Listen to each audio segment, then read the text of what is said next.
And I can't believe I'm here in the studio. I was supposed to be down the line, getting ready to go on stage in Bolton, So what happened? in front of hundreds of people.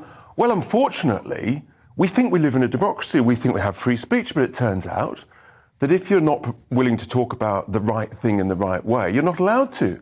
So we had the first venue booked, which we've used before, very nice football stadium. They decided that, no, despite a signed contract, you're not allowed to talk about net zero. And then the second venue, booked, a very nice guy, the threats and the intimidation that he had from people, from the environmental lobby groups, was horrendous. And then one of our speakers from the Labour Party was threatened with having the whip withdrawn. Oh, wow. If he was going to talk about net zero with people from other parties, such as my good self. And you think, hang on, I mean, on this really important issue, which is so... Well, our view is very simple. We all care about the environment. We all want to reduce emissions and have cleaner air. But there must be a discussion about the best way to do that. Yeah. And our concerns, we all want to do our bit.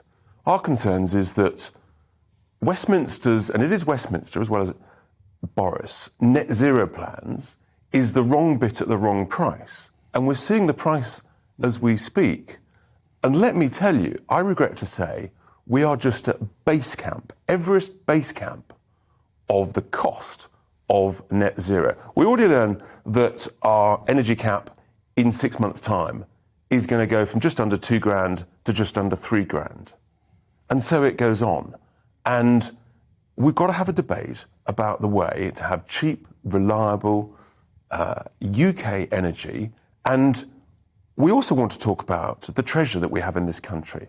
And it's extraordinary because under our floorboards, i.e. under the UK, we have this wonderful thing called shale gas. And it's incredibly valuable. In fact, it's so valuable, it's to the value of the country's mortgage, all the national debt. Imagine me saying to you, you've just inherited a house from your very generous parents, and they said, oh, by the way, there's some treasure under the floorboards. We never bothered to sort of dig up the floorboards and get it out. You say, well, do you know what? I think I might go and find a screwdriver that can undo the screws, lift the floorboards and dig out the treasure because it's that valuable. And imagine how easy life would be for the Chancellor when he's giving a spring statement if he doesn't have to worry about the finances because all of this value has been created and extracted. So what do you think all of the upset was and all of the bullying and intimidation that you couldn't have this big event today? Was it on the referendum on net zero or was it people anti-shale? Because there's two different things going on. They're two different things. You're quite right, Esther, and it's a bit of both.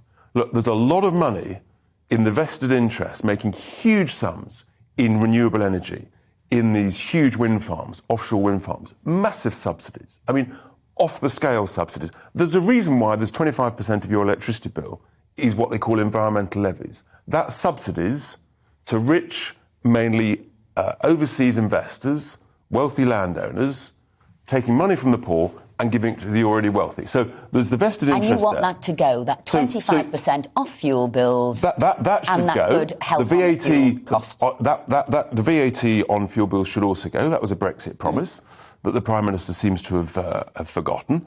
And then also, we should be using shale gas. But of course, there's lots of people who don't want shale gas because they've got other interests. And let's remember, it turns out, and it's been written about in all over the place, that many of the environmental lobby groups, their funding came from Russia. Why? And this was all over Europe, because Russia wanted to make Europe dependent on its gas. The last thing Russia wanted was a shale gas industry in Romania, Poland, Bulgaria, Spain and the UK.